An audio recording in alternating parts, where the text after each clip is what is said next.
I am going to start with that World Cup issue. A lot of talk about whether it should be moved from summer to winter. What is the Juventus stance on it? But I think the fact that there's a lot of chat it's good, because I mean everybody within the football family wants to make sure that the right decision is being made.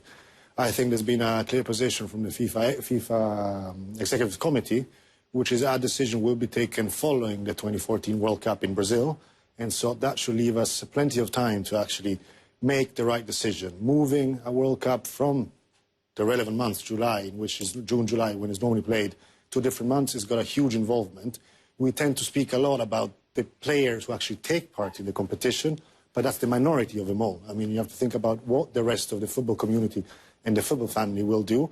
I think. And what are the biggest concerns for clubs? Well, we have to understand what the calendar will look like, how we're going to make them rest. Is that going to be a one-year change of calendar? Is that going to come the year before?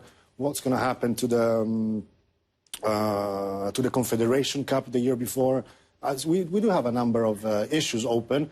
I think what's important is that the club's point of view will be listened to, and I think ECA will make sure that the club's point of view will be well represented within the right bodies. Who has the most power? Is it the clubs or, say, the television stations, the sponsors? But I think you have to understand, also the TV broadcasters will have their own say. I mean, every kind of player involved will have a point of view. I mean, you clearly sold, say, to the Americans, to the Americans broadcasters, you sold a product which is going to should be taking place in June, July, or you're going to put it throughout the regular season of NFL, NBA, NHL.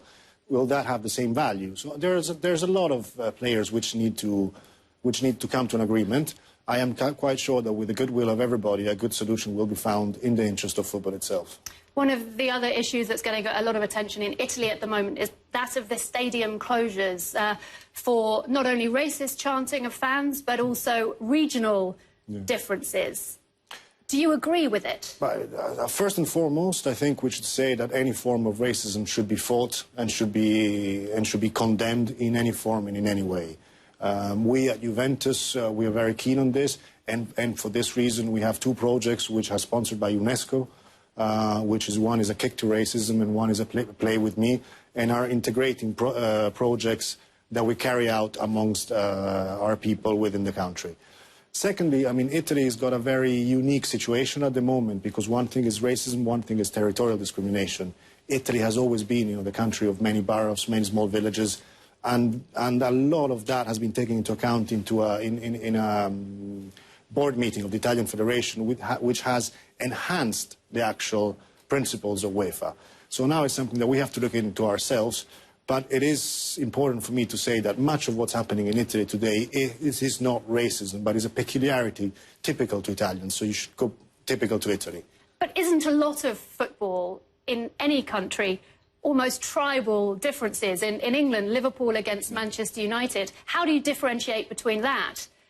I think it's a matter of culture. I mean, you have to raise the culture. Much of these chants, if you want, they've been the same for the past 20, 25 years. They've gone sort of unheard for the past 20 years. And suddenly, because there is a right and reasonable principle which is enhanced by UEFA and embraced by the federation and the clubs, now we're trying to find. We need to fight a change of culture.